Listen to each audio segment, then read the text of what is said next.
Yo, yo, yo, what is up, everybody? This is Colin, back at it again with episode 28 of A New Direction, podcast where I talk about all sorts of things, just give my opinion on a variety of different topics and like advice and stuff, and we just kind of hang out and have a good time.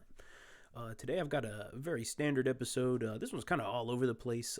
Definitely, I guess, more of a uh, technology theme, gaming theme, kind of, but you will see as we get along. But like usual, I've got a music recommendation for the episode, and today I'm going to be recommending No Help Is Coming, which is an album by Deadlife. I believe this one was released in 2014. This is like a depressive black metal album, and so I guess what separates that from traditional black metal is I find depressive black metal is typically like slower in tempo. And the riffs are a lot like more melancholy sounding. I guess they're very repetitive, very dissonant, even more so than like standard black metal. And it's just a darker like theme wise, like lyrically, depressive black metal is considerably darker than standard black metal. But this album is really good. I must admit I haven't had a whole lot of listening time with it. I've listened to it all the way through once at work, so I got a good sense for it. But since I was working, I wasn't able to fully focus on the album. But through my experience listening to it through, through my work, it was very very solid. Definitely standard depressive black metal, but really really well done. I would say that overall it's a solid listen, and if you're a fan of depressive black metal, this is probably a good album to really represent the sound. It's very well made, well produced, very raw sounding, and overall just a very solid album with some catchy riffs. There's some really catchy riffs on this album too, so you really can't go wrong. But yeah, solid listen.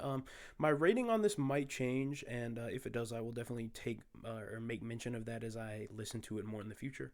But I would definitely give it probably like a 7.5 out of 10, an 8 out of 10, somewhere in there. This is a really good album. From my, like I said, from my limited experience with it. But shout out to Connor for initially recommending this to me so I could give it a listen. And so, yeah, that pretty much covers the music recommendation. So we're going to dive right in here to the topics of discussion. And so the first one here is I wanted to kind of give my thoughts on cryptocurrency. And I also must admit right off the bat that my understanding of cryptocurrency is not very technical. Like I kind of like I understand what it is, what its purpose is, to a degree how it functions, but I'm not very technically knowledgeable about it. But I have had experience investing and making money with cryptocurrency a little bit. Nothing crazy, and I'll probably talk about that here. But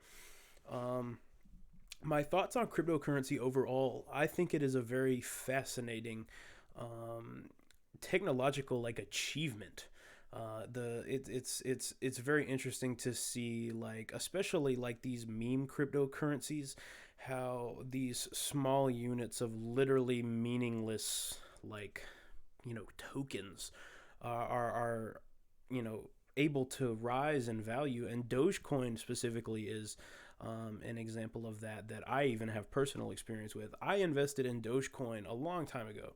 I bought my first Dogecoin in January of 2021. Yeah, I bought my first Dogecoin, and I held on to that for a while, and it shot way up over like the summer. It was kind of like over the summer of 2021, Dogecoin like really went up, and there was actually a point in time where my account was worth like $1,200 or $1,300 with my Dogecoin. And I want to make it very clear, I didn't invest a lot. I had only invested like $50 into this when I had initially bought it. And it got way up high, but unfortunately, like, I didn't sell then, and I should have. It's one of those things, like, I kind of beat myself up over it looking back, but there's not much I can do about it.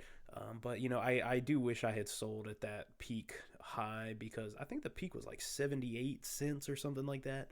And I sold at a considerably lower price. Now, I still made an incredible return. My $50 investment, or I just think it was just shy of $50, netted me like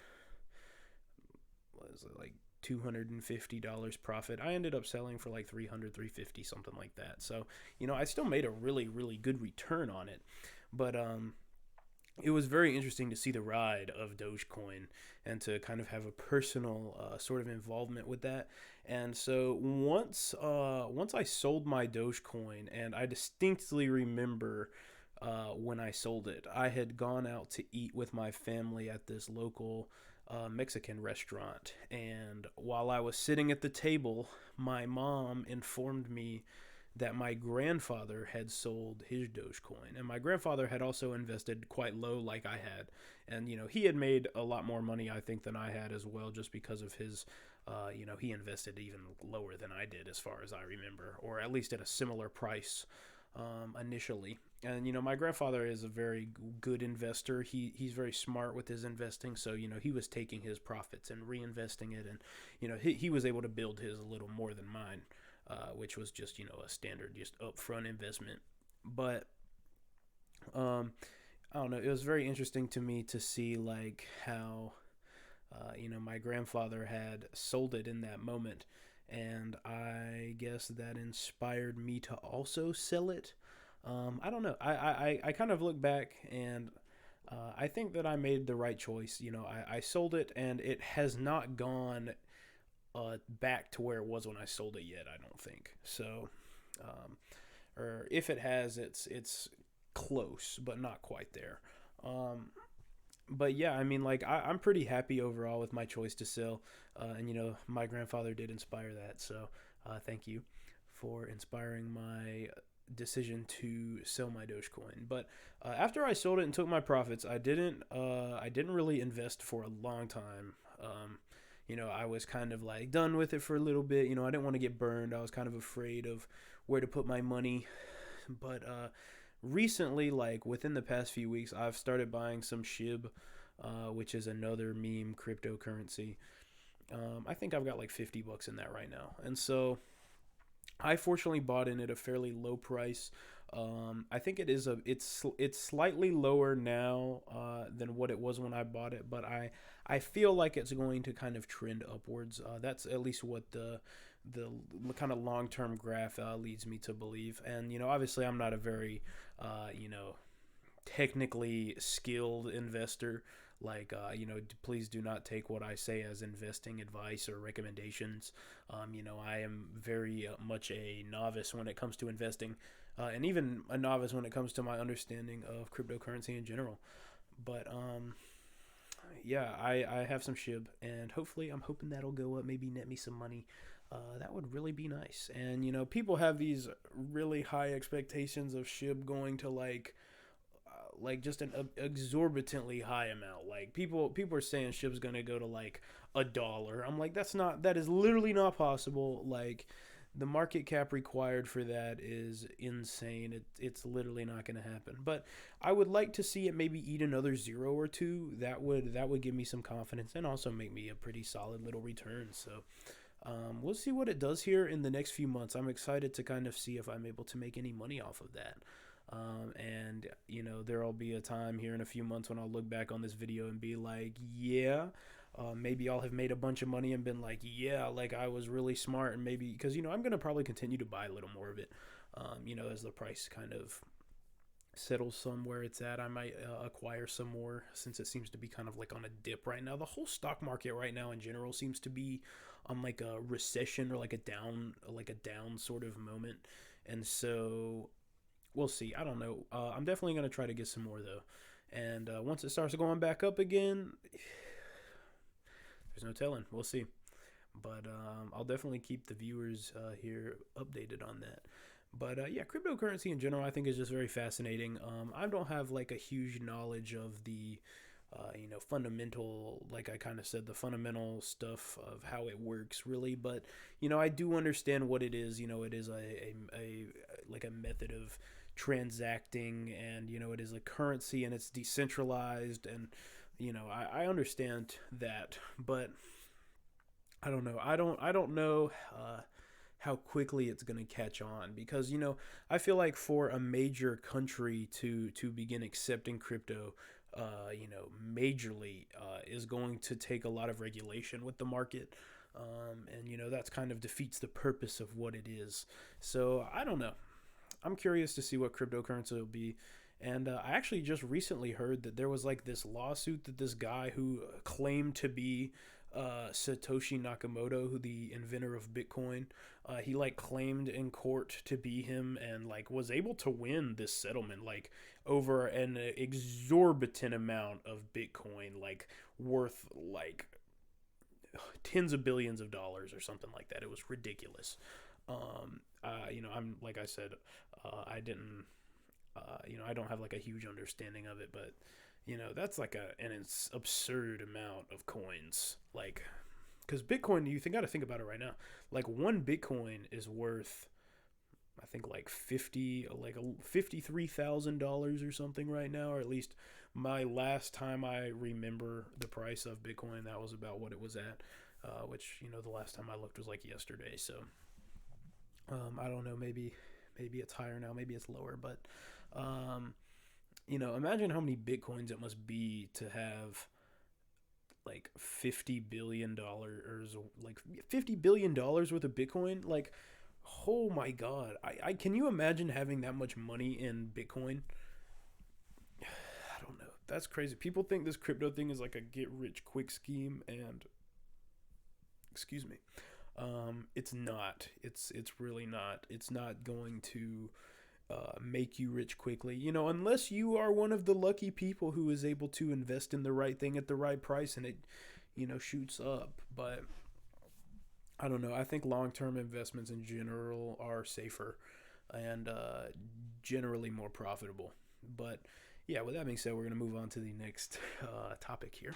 So I'm going to talk about the first songwriting session that me and my boy Devin. So for those of you who are new here, Devin is my best friend, and we have a band, a black metal band called Grindel, and we just started it like a few months ago. Like we kind of decided we were gonna do it, and when he kind of started getting into black metal, because for the longest time, I never knew anybody who liked black metal or who liked metal in general. But Devin, surprisingly, like listened to it, checked it out, and he was like, "This goes hard," and like it like fundamentally like changed my whole like life in that moment. Like when he said that, because I was like, finally somebody that has a musical interest and something similar that I do, and who is very, Devin's passionate about music. So naturally I was like, let's start a band. So over the months here, we've kind of gathered that we want it to be a narrative kind of driven band. So there's like a story to everything. And, I'm not going to divulge a lot of details on that, since that's kind of, the band concept, and we want to save that for the album. But we've got a story going along with it, and we just started the songwriting for the first song, and yeah, I think it's gonna be a banger. We've got a really cool, like dark sound going on right now, and overall, it's just very, very metal. I would say very brutal, if you will. Got a very dark sound that I like, and so. Yeah, it all is very natural. Like me and Devin seem to have a pretty solid sort of chemistry when it comes to writing songs, and Devin is still a novice on the bass guitar, so he has his his time to catch up with everything, and time for us as we develop this story to improve as a player. And so in general, I think that the band is off to a solid start. Grindel is definitely going to be a passion project for sure of mine. Definitely of his. Devin puts a lot of thought and energy into the ideas going on with the band. Similarly, I'm putting a lot of thought and effort into the writing of the music itself, the riffs. It's a process, and we really want the music to be as high quality as possible. We want to produce something that we're both proud of, that meets our standards, and it takes time. It really does. But we're hoping to make something unique, something fun, something that we can maybe play live. That is ultimately the goal. 2022, we've kind of decided is going to be like the year of our band.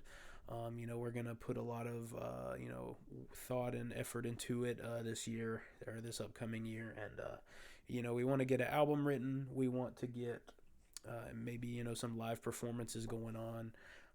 Definitely some band pictures. And hopefully we would like to recruit, a drummer and, maybe another guitarist or, whatever to bring on more like some more creative minds to the project at some point. But me and Devin right now are very solid as a two-piece sort of effort. So but for playing live, we will definitely need some more hands.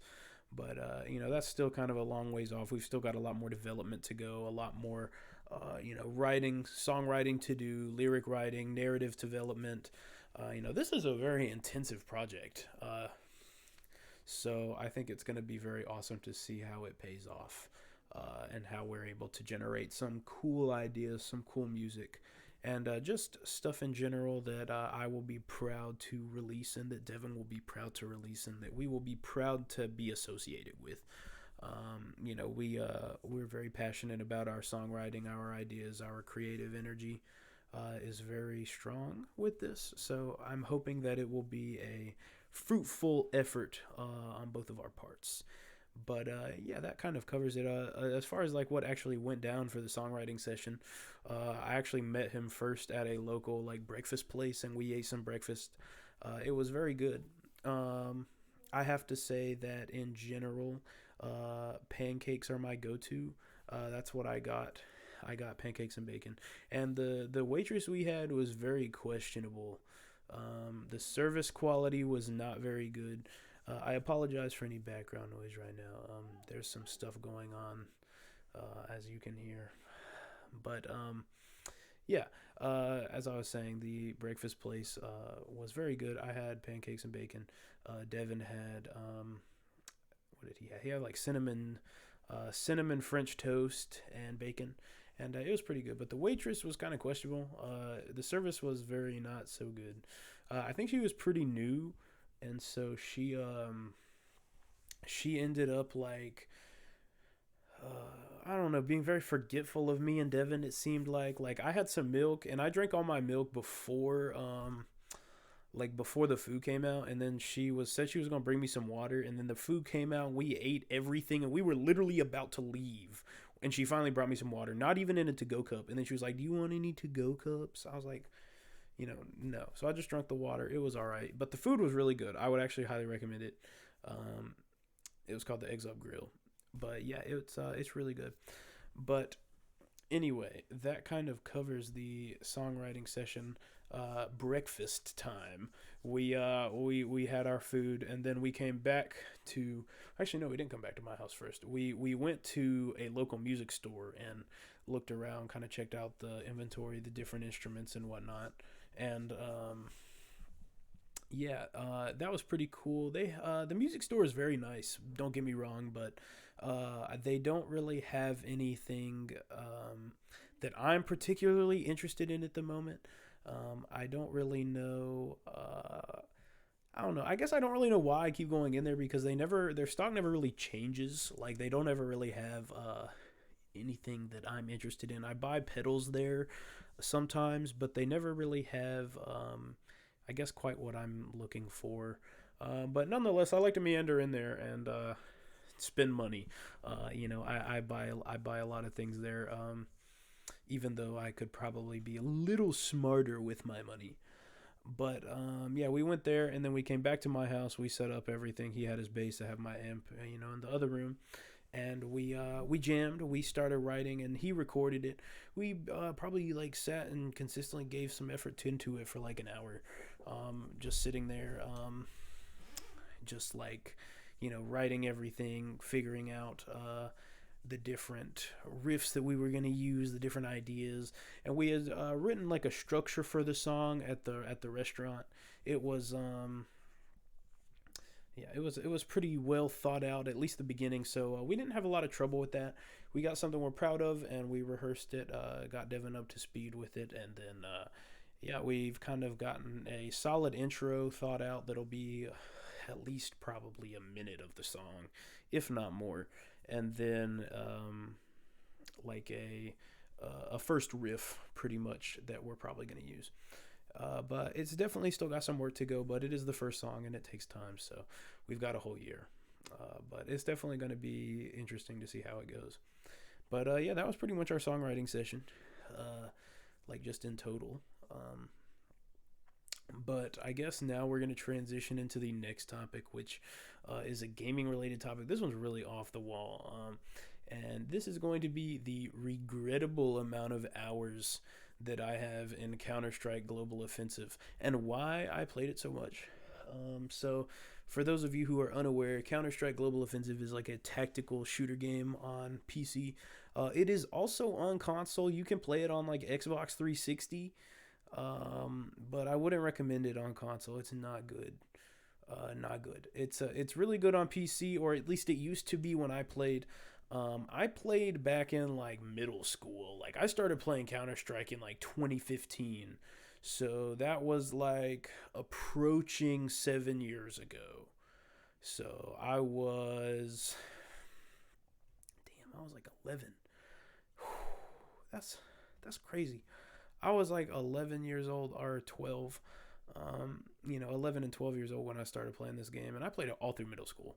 So I would have been in sixth grade when I started playing Counter Strike. And yeah, I played it for a long time. I ended up accumulating 1,350 hours in Counter Strike, and I had a whole bunch of skins. My skin collection was like constantly changing. I was constantly investing in new skins and trading skins and switching them up. And yeah, man, I just regret it, like in hindsight. Like I was spending a lot of money on these virtual skins. And I bought the whole thing hook, line, and sinker. Like I was fully invested in buying these quality skins. And there was this, my ultimate goal was to have a Karambit Doppler, which is like this really cool, like pearlescent gradient finish. That's like a blue and red kind of mix.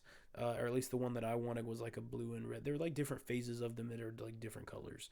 Um, but I was finna drop like $400 on this knife. I really was going to spend $400 of my real life money on a virtual video game skin. Yeah. I don't know why. Oh, fortunately, I did not do that. I did not invest in the virtual knife. Definitely something I could have bought. Like I said, I'm very grateful that I didn't. But I think Counter Strike really was, even though I played it a lot and I really don't like the game now, I still think that it had like a good impact on me. Like it was fun to be able to like go and play this game and hone my skills and play with friends, and it kind of brought me together with some friends at the time. We were all playing, and um, even though we definitely had our quirks about us, it was fun. It was we were kind of the nerdy kids, I guess, in middle school, and so we just had this game to gravitate towards. And I literally played it all the way into high school, like into freshman year, I'm pretty sure. But God, I don't know why I did that. But yeah, it was, Counter Strike is one of those games. Like I look back on it, I'm like, it was pretty cool. But then like I look at it now, and I'm like, I don't really see why I played it so much, why I liked it so much. And I guess there's like a lot of nostalgia for me, being that was a long time ago now for me. Um, but yeah, I don't know. Counter Strike was one of those things that I was very fond of, and even though I spent a ridiculous amount of time, like a regrettable amount of hours playing Counter Strike, I still think it was fun, and I am glad that I was able to do that. And have my friend group that played, and kind of have that sense of camaraderie that was associated with that. But the last topic here of the video is going to be the video game Alien Isolation, which is my favorite horror game.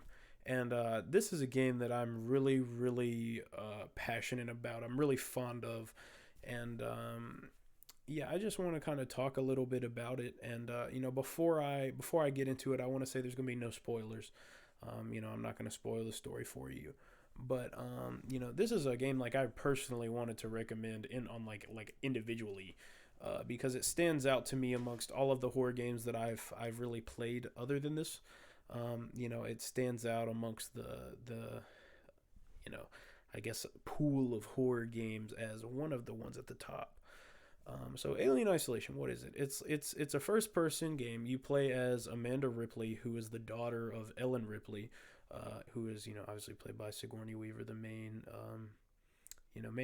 like protagonist of the Alien movies.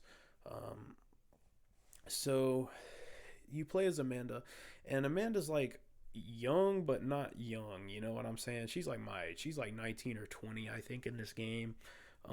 She's very young, but she's working as like a freighter or like a hauler or something, or like an engineer with a freighting company, and they end up going to this space station to recover the flight recorder and the data recorder of the Nostromo, which was um, her mother's ship that kind of went missing. So, yeah, you go to the space station and like it's kind of a miss from the get go. And you just kind of get more and more into the game and stuff gets crazy. And this is a game that like I don't know. I played it the first time on Xbox 360 and I didn't beat it. I did not beat it on the Xbox, but I distinctly remember playing it and just being absolutely terrified to do anything, because the part of the game where you really start interacting with the alien, um, you are in a very close quarters kind of area, and I was not having it, like straight up. I was not going for it at all. I would like just sit under the bed that was in the hallway and just not move. Like I literally played this game for hours, just not moving, listening to the alien get closer and closer and then farther away, and it was oh my god. I still kind of can like think of the terror that I experienced in that moment. Playing that game for the first time like that. But I later got it on PC, really cheap. I might have even gotten it for free. I can't really remember. But I ended up getting it on the PC and I played it all the way through. I played it through and beat it. And oh, God, this game is just like intense. Like it gets your heart rate just going. Like the tasks that you have to complete in this game are just like insane. Like the interactions that you end up having with both the alien and the other characters of the game, and just the turn of events that goes on, and just it is a very incredibly tension filled game. Like your heart is going to be beating, you're going to have like your adrenaline flowing playing this game as you're just trying to get on to the next objective and not die. And not only that, you can only manually save the game at certain places in the map. Like it doesn't auto save, so if you die, if you get killed, it's going to take you all the way back to that last save that you were able to do. So you've got to save as frequently as you can, and it is terrifying. Like if and you can die, get killed while you're saving, and just get stuck in a loop and have to go back to your last save, or like reset back or whatever. Like it's crazy. Like it is a no BS game. It does not hold your hand at all, really. Like you are forced to just go just full send it and just do it, and it's terrifying. And for that reason, I just love this game. Like it still stands out to me as like a gem in the horror genre, because it's just so damn good. Like it's one of those games, if you've never played it or you don't have a way to play it, like you should watch a YouTube playthrough of it. It's one of those games that's literally worth sitting and watching somebody play all the way through it. Markiplier did a fantastic playthrough of it that I particularly enjoyed a lot back when I first got into this game. And it's those videos are quite a few years old now, but they're still, the game is amazing still even to this day. And I was very disappointed that they didn't make like a sequel or something. I really think that there should be another Alien Isolation game or something similar, but there's not a lot of games like it, really, where the AI is just so advanced, and the game just builds the tension the whole way through. There are not a lot of games like this one that I have personally played. And if you have any horror game recommendations, please drop them in the comments, because I would absolutely love to, to play them, to be able to expand my library some, because I haven't really bought any new games here in a while, other than, I bought the what did I get? I got Grand Theft Auto 4, and I talked about that. But other than that, I haven't really got anything else. The sale kind of ended, and the Christmas sale's coming up here in the next week or so, probably on Steam. So I'll definitely be buying some games for that. But with that being said, Alien Isolation is one of the ones I would highly recommend. But yeah, please drop some comments. Let me know what you would recommend as far as horror games go. And yeah, that kind of covers it really for this episode. I do apologize again for the background noise earlier. Stuff can't help sometimes, but yeah, that pretty much covers. This was kind of sporadic, kind of all over the place with the topics. But I do think that I don't know. I think that it's kind of best to have it that way sometimes. I think the sporadicness of it is, kind of holds up to the name. A new direction that's kind of going everywhere. So yeah, I think that this podcast has been a very good thing for me, and it's been very nice to kind of have a way to express myself and express my thoughts. And I'm very thankful for the people that enjoy listening and stick around. For the consistent viewers and the new people as well. I appreciate all of the support that I get on these episodes. And, with that being said, I just wanted to thank every single one of y'all who watches these videos. It really means a lot to me. But, yeah, like I said, that pretty much covers it for this episode. So, I have been Colin. This has been episode 28 of A New Direction. I hope you all enjoyed. Please like, comment, subscribe and whatnot. And yeah, stay chill. I hope that this video finds you in a positive, headspace and in a good spot. And if not, just know that you're stronger than your circumstances and you will make it through. But yeah, stay chill out there. I'll see y'all next time.